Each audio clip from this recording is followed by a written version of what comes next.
Welcome to the deep dive. Today we're going to tackle something we hear like all the time, liberalism, but you know, might not totally get like all the nuances, right? Right. So you sent over this excerpt from the Stanford Encyclopedia of Philosophy on liberalism, and honestly, I think it's about to like seriously challenge some assumptions I've got. Yeah.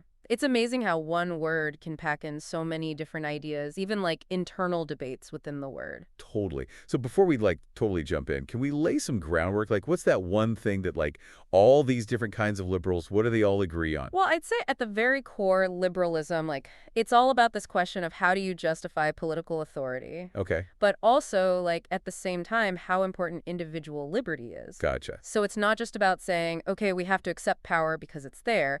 It's more like, hold on, if we're going to limit freedom, we need good reasons. Okay, so even if, like, different liberals, they disagree on the details, they all say liberty. That's the foundation. Exactly. That's the bedrock. The bedrock, yeah. And I think a great way to see this is to go way back in time. Okay. Like, think 1215, the Magna Carta. Oh, wow, okay. Yeah, that document that basically told the king, hey, you're not above the law, man. Yeah, but how does, like, a medieval document connect to, like, modern liberalism? Well, the Magna Carta, you're right, it wasn't like we are liberals, but it started some key ideas. Like, it said even the most powerful person, the king, has to follow the law. And also that people have rights that can't just be taken away, just 'cause. Right. And there were even specific clauses like the idea of due process or not being thrown in jail for no reason, which, like, that's limiting power to protect the individual. Oh, okay, so even back then, they were, like, planting these seeds of, like, okay, we need to limit power and make sure people have rights. And that kind of led to all this modern liberal stuff. Yeah, exactly. But now here's where it gets super interesting. We keep talking about liberty, but, like, does he even know what that means? Huh, Like, is there one definition of liberty that everyone agrees on? right. Not really, and that's a big debate even within liberalism, because turns out even something that sounds simple, liberty, it can be understood in so many ways. Okay, well, now I got to know, like, break it down. What are the different ways to think about liberty? So one big one is called negative liberty. Basically, you're free if no one's actively messing with you, like stopping you from doing what you want to do. It's about freedom from things like coercion. So if no one's, like, stopping me from traveling or taking a job I want, that's negative liberty. Exactly. And there's this famous philosopher, Isaiah Berlin. He said, negative liberty is the area where a man can act and no one's obstructing him. Okay, I get it, but I'm guessing there's, like, more to the story. For sure. There's also positive liberty. And this goes further than just saying, well, no one's stopping me. It's more about freedom to do things, like freedom to reach your full potential. You're not just free from things, but free to become who you want to be. So it's not just what others are doing, but do you even have the power, the resources to make choices? Exactly. And this is where thinkers like T.H. Green come in. Okay. He said positive liberty is all about autonomy. Like, can you actually act based on what you value on your goals, or are you being held back by things you can't control, like lack of education, poverty, even just like your own bad impulses? Oh, wow. So even if no one's literally blocking me, if I'm, like, limited by not having enough money, enough chances, I'm not fully free in that positive way. Exactly. And there's another way to see freedom. It's called Republican liberty. This one focuses on freedom from domination. Okay, now we're getting, like, super nuanced. How's domination different from just someone interfering with me? It's about this idea that someone else, they could have this power over you, even if they're not using it right now, like you're dependent on them. They could mess with your life if they wanted to. So even if right now no one's stopping me from doing something, but, like, someone could step in, that limits my freedom in this Republican sense. Exactly. It's about potential interference, someone else having that power to just decide for you, even if they're not doing it right this second. Wow. Okay, so we've got negative, positive, and Republican liberty. Exactly. My mind is, like, officially blown. I didn't realize how much depth there is to just the idea of being free. It's a lot more complex than people think, right? And it brings up a huge question for all of us. Like, which kind of liberty speaks to you the most? Which one matters most in your life, in the world? That's a great question for our listeners to think about. And this brings us to, like, another layer of, whoa, didn't see that coming. The Stanford thing mentioned this big split between classical liberalism and then, like, new liberalism. Right. What's that all about? Oh, yeah, that's a big one. Like classical versus new liberalism. It's like a major dividing line. Yeah. And a lot of it comes down to like how each side sees private property Okay. and markets, in a free society. Okay, hit me with the classical liberal take on all that. So for classical liberals, liberty and private property, they're like totally connected. Okay. They'd say the right to own things, control your work, your money, and just be in the market, that's essential for freedom, period. So it's all about, like, government, back off, let the invisible hand do its thing. People should make their own choices about money and all that. Yeah, that's a big part of it. Okay. We got to be careful here, right? Classical liberalism, it wasn't just about like, yay, capitalism, everyone for themselves. Right. A lot of these classical liberals, they really cared about progress, making things better for everyone, like the working class, women, groups that were getting a raw deal. Okay, so it wasn't just about protecting the rich and powerful. No, not at all. Think about John Stuart Mill. He's a huge figure in classical liberalism. Yeah. He thought a free market with, limited government would actually lead to more prosperity, more opportunities for everybody in the long run. Hmm. He saw it as a system that could, like, lift society up even though it wasn't perfect. That's a more, I don't know, thoughtful side of classical liberalism than I think a lot of people realize. For sure. But okay, now what about this new liberalism? Where did they break away from this? Yeah, tell me. So this new liberalism, it kind of pops up late 1800s, early 1900s. Okay. And basically, people were starting to wonder, is the free market really enough? Does it always deliver on its promises? They felt like maybe government needed to be more involved, fix inequality, make things fairer. So what changed? Like, was this just intellectuals having new ideas? Or did stuff happen in the real world that made people doubt the free market? It was kind of both. On the ideal side, you have thinkers like T.H. Green. He's the guy who was big on positive liberty, remember? Right, right. He said, just getting rid of stuff that's stopping you, that's not enough for real freedom. He thought poverty, bad education, all these social problems, they can trap people just as much as a government telling you what to do. So the focus shifted from, like, just negative liberty, no one's interfering, to this idea of, can people actually thrive, reach their potential? Maybe government needs to help with that. Yeah, that's it. And this shift in thinking, it happened alongside some like major events that made people rethink what government was for. Right. Like the Great Depression, that was huge. It showed that even a strong free market can totally crash. And then what? Millions of people are in poverty. Yeah, that's a powerful example of how, like, even if the government's not directly the problem, economic hardship, that's a massive limit on freedom. Exactly. And as people kind of lost faith in the free market just working itself out, they started to see government, maybe it could actually be a good guy. Okay. Plus, democracy was on the rise, the idea that people should have a say, that government should be for them. Right. So instead of seeing government as like the enemy of freedom, people started thinking maybe it can open up opportunities, make things fairer, especially for those who the free market isn't helping. So they were less about government, stay out of my life, and more about, hey, government, maybe you could fix some of this mess. Totally. And this is where you get social justice liberalism coming into the picture. Okay. This is the idea that government should like actually redistribute wealth, Okay. create safety nets, have regulations to even things out. So while the classical liberals were focused on smaller government protecting negative liberty, these new liberals, they're like, government needs to step up, promote positive liberty, make sure everyone has a real chance to succeed. That's a great summary. And this leads us to a really important figure, John Rawls. Oh yeah, John Rawls. His book, A Theory of Justice, like, that's a big one. Huge. I gotta admit, it's always seemed kind of dense to me. Oh, yeah, it's definitely philosophical. But it's clearly had a massive impact. Can you, like, give me the explain it to my grandma version? So at the heart of it, Rawls is all about fairness. Okay. He asks this really cool question. Imagine we're designing a society from scratch, but we don't know what our place in it will be. Right. Like, will we be rich, poor, healthy, sick, talented, not talented? We don't know. What kind of rules would we agree to then for a fair society? That's a really interesting thought experiment. It forces you to think, like, not just about what's good for me, but what's fair for everyone, even if I end up in a bad spot. Exactly. And Rawls says from this original position where we don't know our own place in the game, Right. we'd pick rules that make sure everyone has a decent life, even the people who end up the worst off. Okay. And this leads to his famous difference principle, Okay. which basically says inequality is only okay if it helps the least advantaged people. So it's not enough for the rich to get richer. They got to be lifting up the poorest folks, too. Exactly. It's not just about creating wealth. It's about distributing it in a way that benefits everyone, especially those at the bottom. Okay. And Rawls connects this to the idea of reciprocity. Like, we're all in this together. We agree to a system where, yeah, there might be differences, but those differences ought to work for everyone, not just some people. I could see how that, like, social contract idea, where we all agree to a system that's fair for everyone, has really resonated with a lot of liberals. It's a powerful vision. Totally.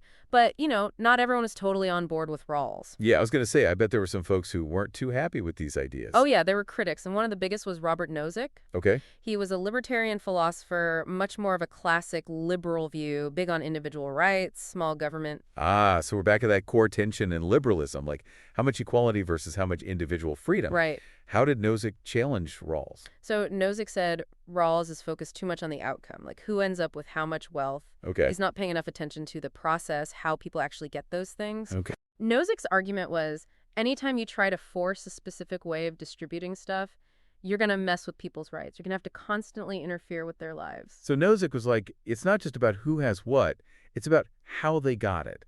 Did they earn it fairly? Did they inherit it? Was there some shady business going on? Exactly. He said, as long as people get their stuff in a just way, without stealing, cheating, or forcing anyone, they have a right to keep it, even if it makes things unequal. Okay. And to illustrate this, he had this famous thought experience, the Wilt Chamberlain argument. Okay, now I got to hear this. Tell me that Will Chamberlain.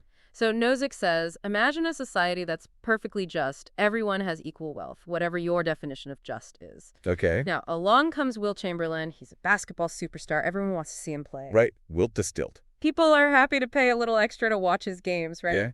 And over time, Wilt gets super rich just because millions of people freely chose to give him their money. So even in a perfectly equal society, individual choices, like the free market, can lead to inequality. And Nozick's saying there's nothing wrong with that as long as it happened through free choices, not because someone was taking advantage of others. Exactly. His point is, if you try to keep redistributing wealth to make things equal all the time, like Rawls' principle might suggest, Right. you're going to need the government constantly stepping in, telling people what to do with their money. And Nozick saw that as like a slippery slope to tyranny, sacrificing freedom to force a certain outcome. Yeah, that's a strong argument. It shows how tricky it is to balance, like, wanting a just society, but also respecting individual choices. Right, it's tough. So who's right here, Rawls or Nozick? Is there a clear winner in this equality versus liberty battle? Yeah, is there?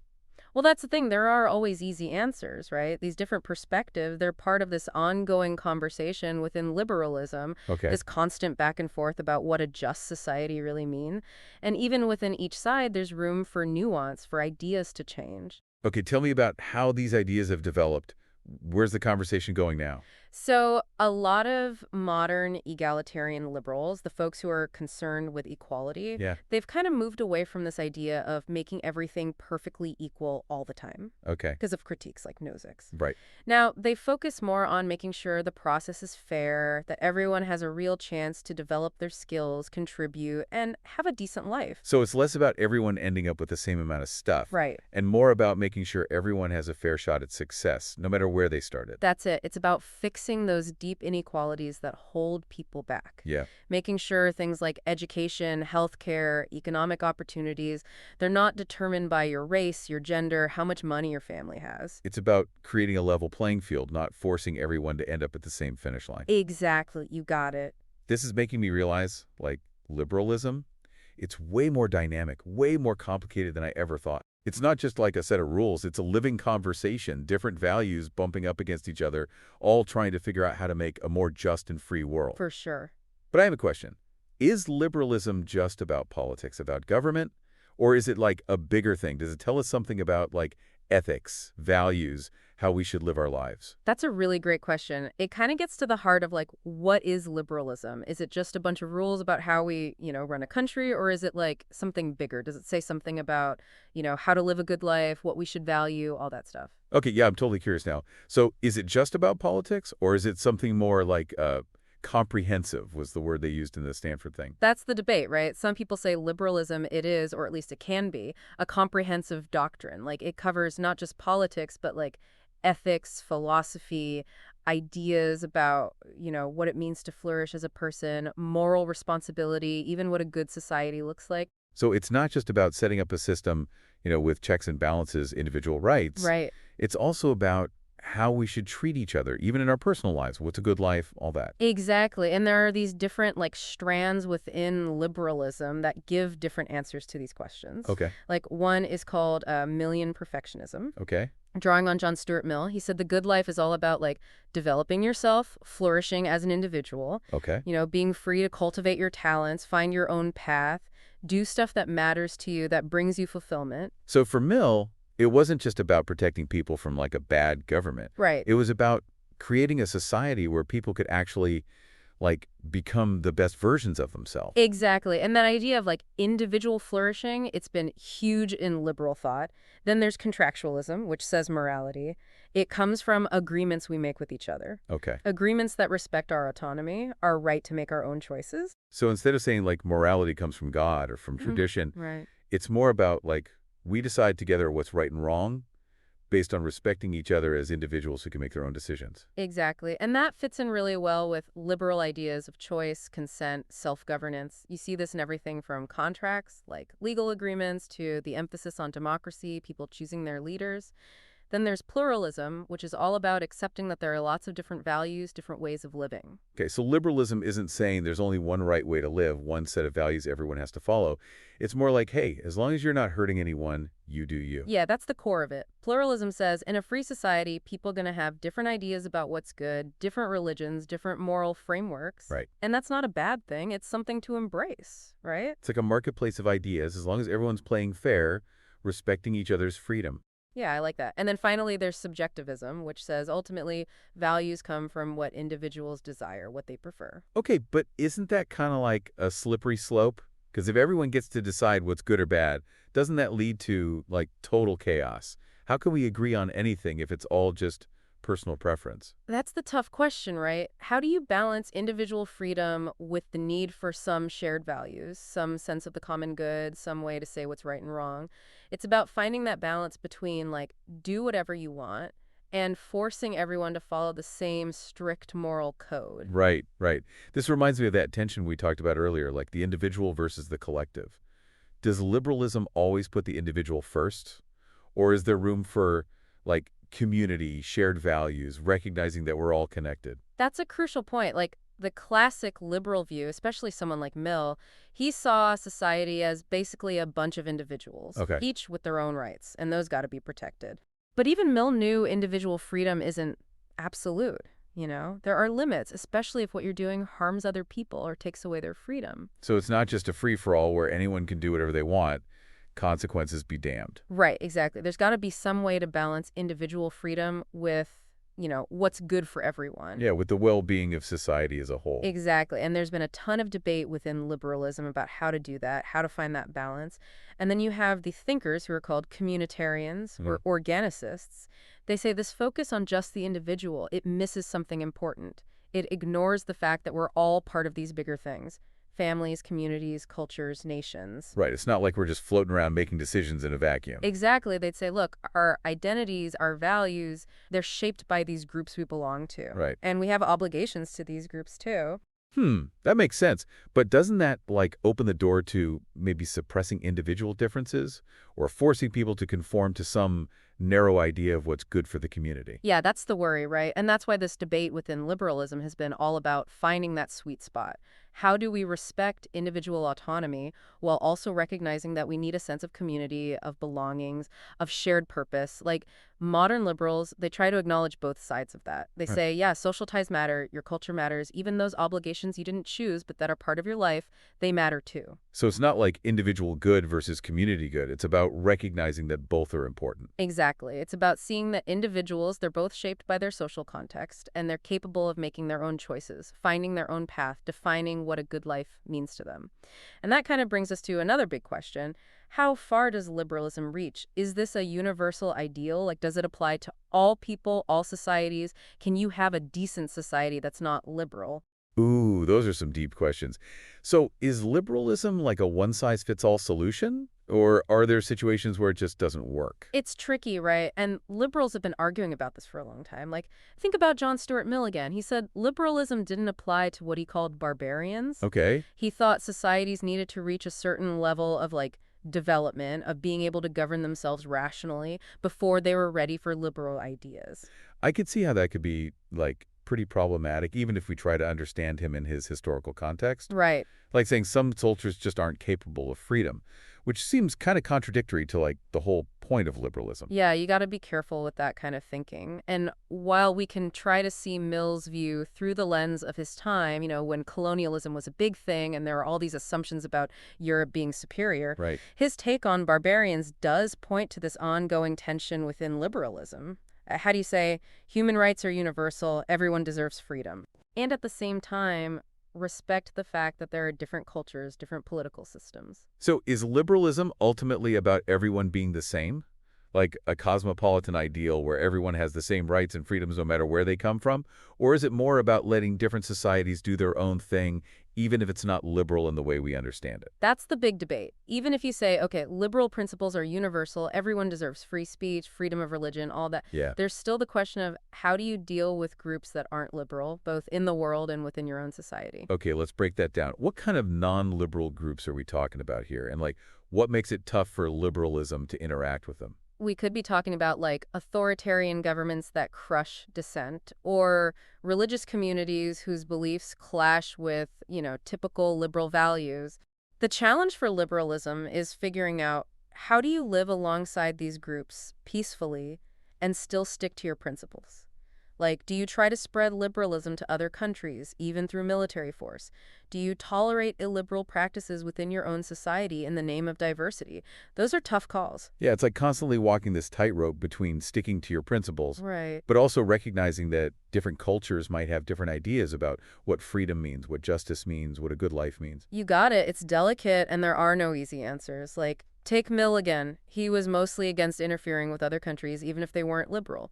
He believed in this global live and let live approach. Okay. He thought societies would eventually figure out freedom and progress on their own. So even though he had strong opinions about, what a good society looked like, he wasn't into forcing those views on others. Exactly. But there was a catch. He said sometimes intervention is justified. If there are massive human rights violations, Okay. well, or a minority group is being persecuted. It's a tough line to draw, and it gets even harder when you think about non-liberal groups within liberal societies. Right, that's what I was getting at before. How does liberalism deal with the clash between individual rights and groups that have beliefs that aren't liberal?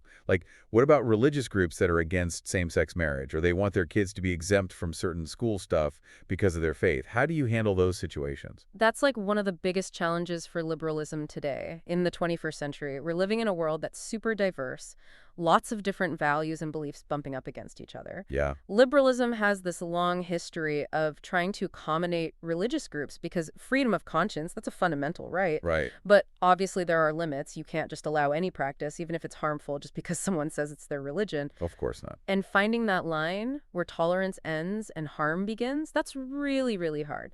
Think about that famous court case in the U.S., Wisconsin v. Yoder. The Supreme Court said Amish parents, they could take their kids out of school at 14, even though it was against the law. Right, they said more schooling would go against their beliefs, their way of life. Exactly. And the court, they knew education was important, Right. but in the end, they sided with the parents' right to religious freedom. But wasn't there a worry that those kids would, miss out on opportunities, not be exposed to the wider world? That's the tension, right? That case is a classic example of the kind of dilemmas liberalism always faces, balancing competing values, trying to make a society where different groups can live together peacefully while also respecting individual rights and preventing harm. It's a lot to juggle. It's a tall order, and it seems like it's only going to get tougher as societies get more diverse and more interconnected. So is liberalism, up to the challenge? That's the question we're all trying to figure out. Liberalism isn't like a magic wand. It's not a set of perfect answers. Yeah. It's more like a framework for thinking about these challenges, for having those tough conversations, for finding compromises, for figuring out how to look together, even when we disagree. It's messy, it's imperfect, and it's always evolving. So instead of thinking of liberalism as a destination, a finished product, Right. it's more like a journey, a process of constantly learning, questioning, adapting to new situations. Exactly. It's an invitation to keep wrestling with these big questions.